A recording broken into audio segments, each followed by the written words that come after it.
The Desert of Arabia. There are 2 million square kilometers of it.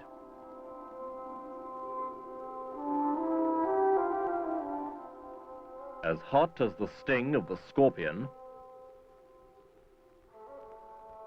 as capricious as the sudden start of the bird, and as shifty as the rat.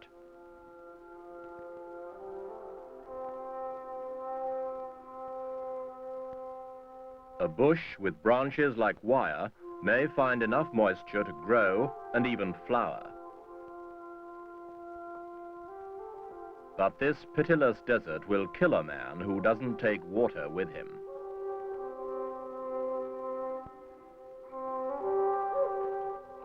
Even for the Bedouin Arabs who navigate it, the desert imposes its own conditions. The Bedouin way of life was not adopted for its picturesque quality, nor from any innate love of freedom.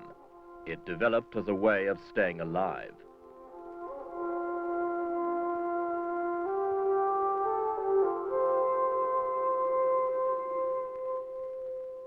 It teaches men to accept fate and to go their own way. It teaches them to trust their animals, to be content with little, to tread carefully, and to be wary of strangers. And yet this vast, stifling country attracts 500,000 strangers every year. In this issue, Echo looks at a mysterious, contradictory nation, Saudi Arabia. This is the country, a mixture of ancient Arab culture and Hilton Hotel architecture. In the mosques of Jeddah, as everywhere else in this land of 5 million fervent Muslims, prayer is a vital part of everyday life, and the Quran a constant source of inspiration.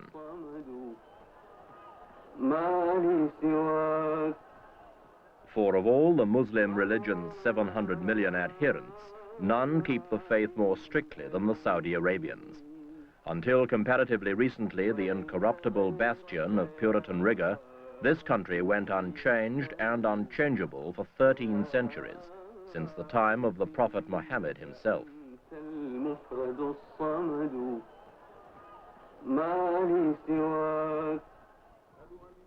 But if it looks to the heavens for spiritual riches, it looks now to the earth for its economic wealth.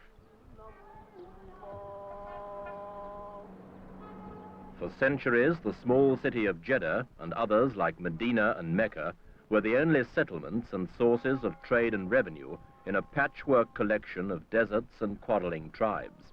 It was not until the turn of this century that an Arab ruler, Abdulaziz ibn Saud, began to piece together this jigsaw to make one kingdom.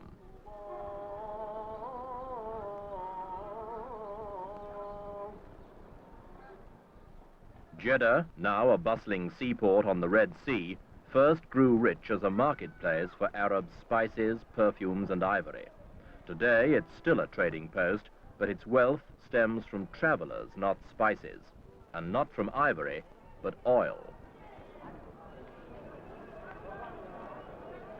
Together, they have brought Saudi Arabia the riches of the world. Every street has its money changer, and every street corner has its bank.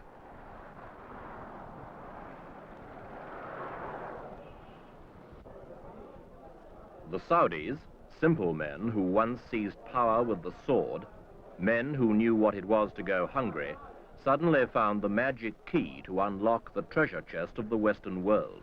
The key was oil. Last year, revenue from oil totaled $4,000 million. Jeddah, like other towns in this country, has some of the richest traffic jams in the world.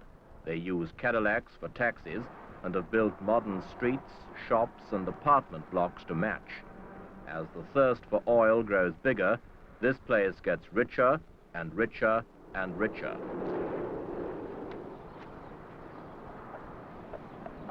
Such incredible wealth has fundamentally changed this once dusty little town and its people. Western money has brought Western attitudes along with it. In a generation, a new society has been created and Bedouins have become businessmen. Sheikh Ashmawi's family once sold camels. He's in computers. Our company has started in 1948, and we have many connections with world-famous companies, and with vast communications. We deal with England, America, and lately Germany, but only in furniture. As my wife is German, she is taking this as her personal hobby, and she is running our stores as far as the furniture is concerned. She does the buying, and she is completely responsible for this aspect of our business.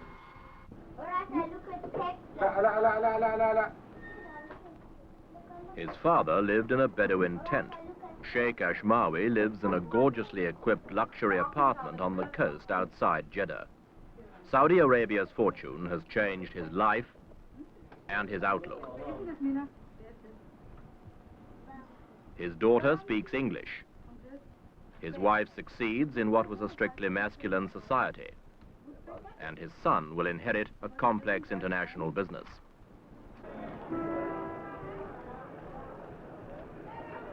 Men like Sheikh Ashmawi have mastered the intricacies of trading oil for imports of raw materials.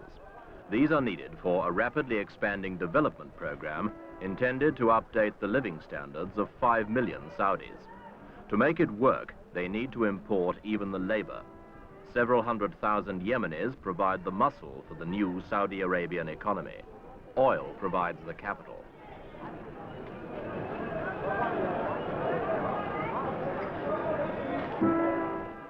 Every day, Jeddah sees the flow of products from the factories of the Western world.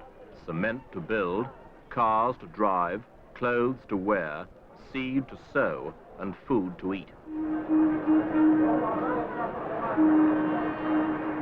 Across the trade routes of the world come cargoes attracted by the money that crude oil leaves behind. And from across the world, other cargoes of people attracted to the central shrine of the Muslim religion.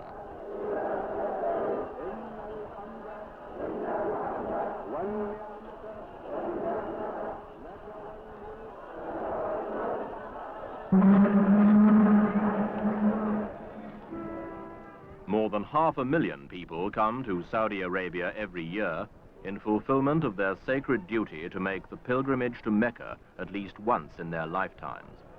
To the place where 700 million Muslims direct their thoughts, these 500,000 now direct their feet.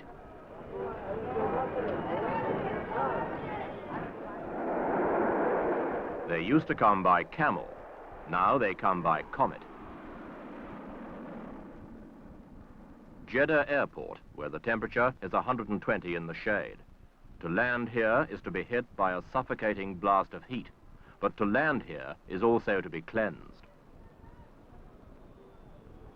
From French Africa, Guinea, Afghanistan, Algeria, Malaya, India, Bulgaria, Yugoslavia, Czechoslovakia, and Spain.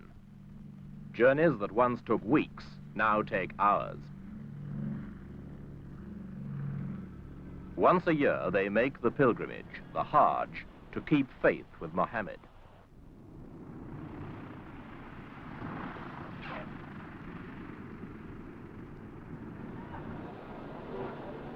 Saudi Arabia's responsibility as the protector of the Muslim faith is a serious one. A separate Ministry of Pilgrimage has been created to supervise the smooth running of the Hajj and the welfare not only of the 500,000 who make the trek from overseas, but also the other 500,000 who make the journey from within Saudi Arabia itself.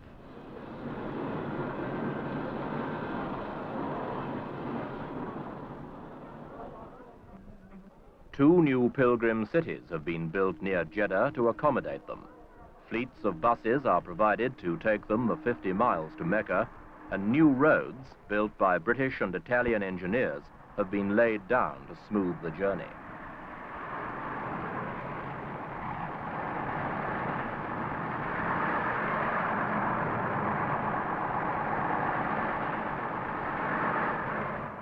A century ago, making this dash across the desert meant risking attack from nomadic raiders who grew rich on loot they took from the caravans of the faithful. The descendants of the nomads still grow rich from the pilgrims, however, since an estimate for the revenue from the last Hajj is put at more than $120 million. Yet Saudi Arabia increasingly regards the Hajj as less of a money spinner and more of a sacred responsibility. Last year, the kingdom spent $25 million on new facilities such as medical centers, sanitation, and new roads, over 100 miles of them, all leading to Mecca.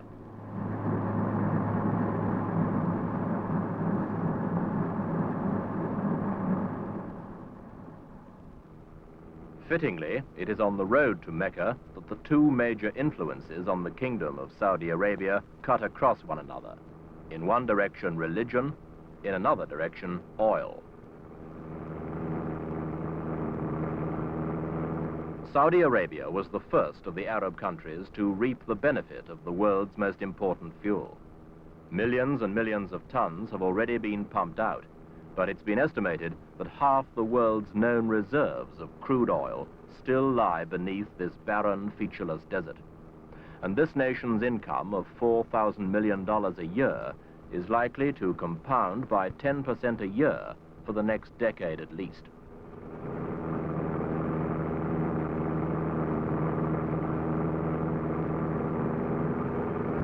The gigantic Ghawar oil field alone, which is 255 kilometers long and 20 kilometers wide, contains more oil than all the wells in the United States. In all, Saudi Arabia produces 5 million barrels of oil a day, enough to fill 60 supertankers every week. All this abundance of fuel, and yet the factories of Western Europe, North America, and Japan gulp it down as fast as it can be pumped out of the ground.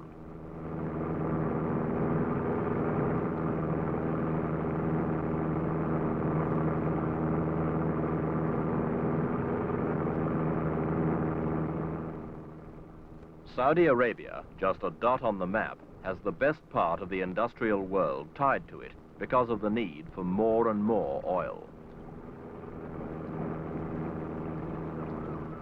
Tankers as big as blocks of flats queue up to carry it away, and the industrial nations queue up to pay for it. By 1980, Saudi Arabia will be producing half of all the oil they will need. It is the giant of the oil world, growing bigger and more important as other oil sources slowly run dry. And that means more money, more power, and more influence on the affairs of our time.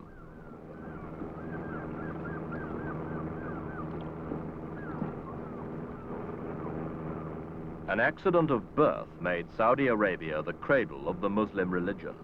An accident of nature provided it with almost unlimited wealth. To paraphrase an old Bedouin salutation, God has smoothed Saudi Arabia's path.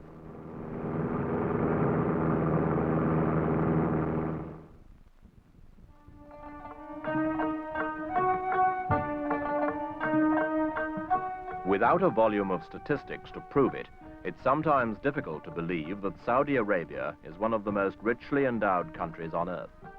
Bedouin tribesmen embarking on the long trek to Mecca pursue an existence which differs little from the pattern their forefathers followed 2,000 years ago.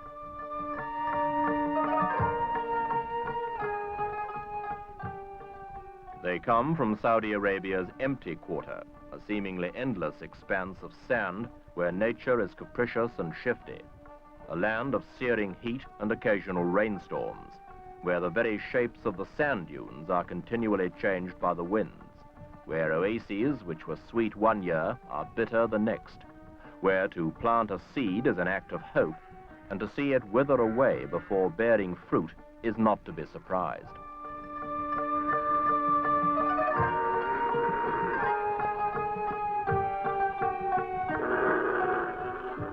The desert is dangerous and thereby creates a camaraderie which transcends any division of tribe or nation. The desert can kill a man, but another man might save his life. Therefore, the hospitality of these nomads is profuse and unlimited. These people have never been touched by successive conquests of the Arabian Peninsula, and they are largely untouched by the new wealth which nature has revealed beneath their feet. What they do have is a faith, and once a year, they too join the mass migration to Mecca, the Hajj. By night as well as day, teeming thousands pour into the town of Jeddah. If it looks like Las Vegas, the similarity stops there. No wine, women, or song are allowed to sully the solemnity of the Hajj, and through the Arabian night, long convoys push on into the desert. For some, the road to Mecca is a smooth cruise in a car. For others, a camel ride or a long walk.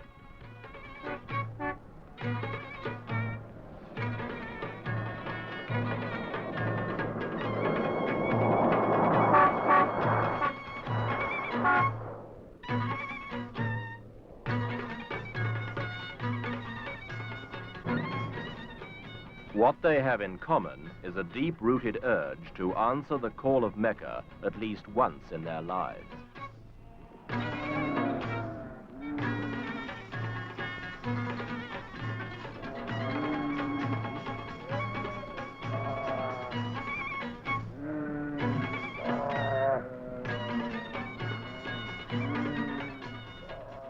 Each year, the numbers of Hajj pilgrims seem to multiply, partly due to the fact that the Muslim world itself is increasing by about 10 million people a year, partly due to swift, cheap air transport, and in some part at least, due to a resurgence of simple belief in a complicated world.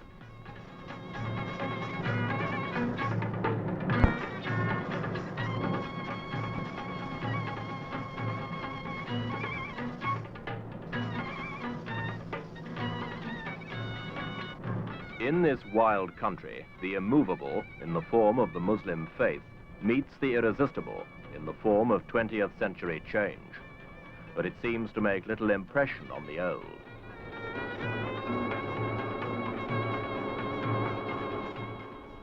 At the time of the Hajj, the population inside Saudi Arabia is swollen by a fifth. From the alleys of Algiers to the streets of Singapore, Muslims from contrasting societies flock to Mecca. And like the flood of money it reaps from its oil, Saudi Arabia absorbs them all, without allowing any of them to alter its ageless structure.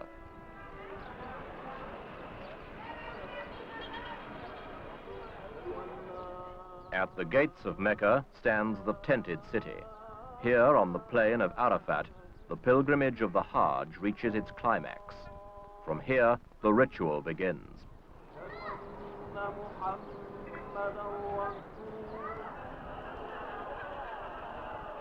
The purpose of the Hajj is to allow the pilgrim to purge his soul, an objective given substance by this ritual's stoning of the devil.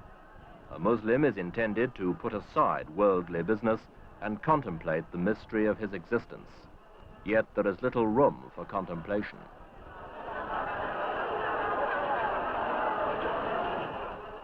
At the core of this sacred edifice, the sheer weight of numbers makes it difficult to sustain the basic simplicity of the pilgrimage to Mecca.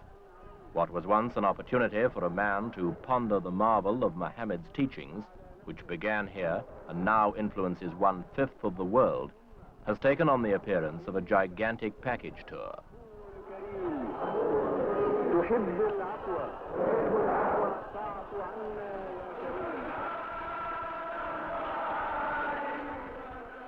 There is barely time to pause or to reflect. Those who travel thousands of miles to gaze at the shrine, the black-draped Kaaba, the house of Allah, do so in the company of 300,000 others.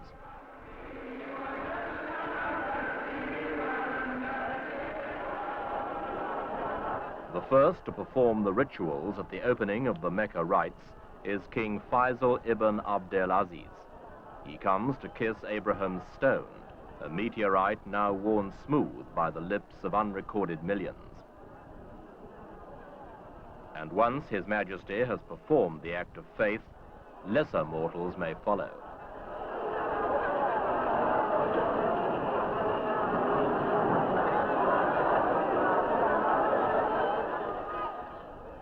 From this moment, 1 million more pilgrims, some here, some still wending their way, will obey the ancient precepts of the Hajj, all minutely described and all to be rigidly observed.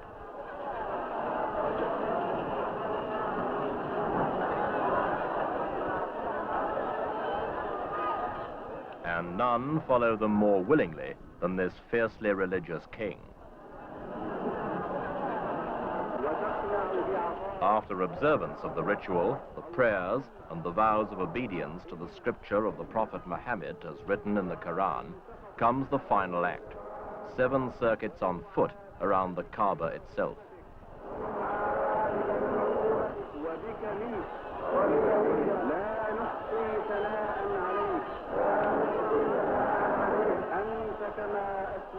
The Kaaba is said to have been built by Abraham on the site of the Garden of Eden, and is the focal point of all Muslim belief.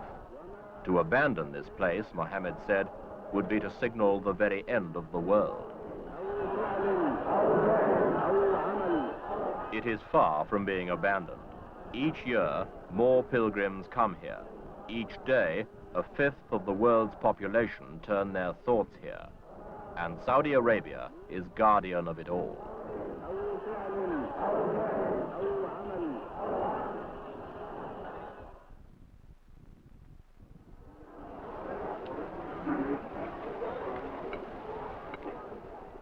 Saudi Arabia and its ruler, King Faisal, rightly regard themselves as the stewards of the Muslim faith. Yet the annual pilgrimage of Muslims, the Hajj, serves more than simply a religious purpose for king and kingdom. It serves as a reminder that Saudi Arabia is a potent force in the Arab world and beyond. Faisal, a 64-year-old monarch who assumed the throne 9 years ago, is firmly anti-communist. He believes communism to be the mortal enemy of Islam. Saudi Arabia has no diplomatic relations with any communist state. The Russians seem equally eager to label Islam a tool for class oppression, despite there being 30 million Muslims within the Soviet Union. During the Hajj season, however, all Muslims, even those of communist states, can enter the kingdom to fulfill their religious duty. The delegation from the Soviet Union usually numbers fewer than 24 persons. While the foremost advocate of Islamic solidarity, Faisal refuses to support or condone the excesses of Palestinian terrorists, and unlike his predecessors, he is applying the wealth brought by oil to the good of his people. Faisal greets foreign dignitaries during their visits to Mecca, taking the opportunity to mix politics with religion in a new and powerful combination.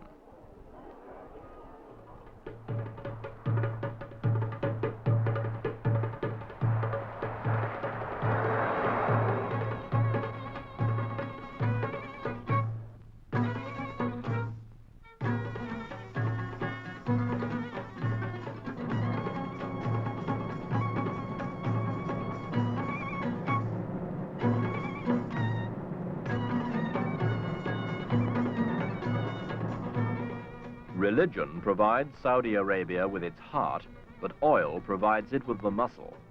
The one without the other would render Saudi Arabia either pious and poor or rich and isolated.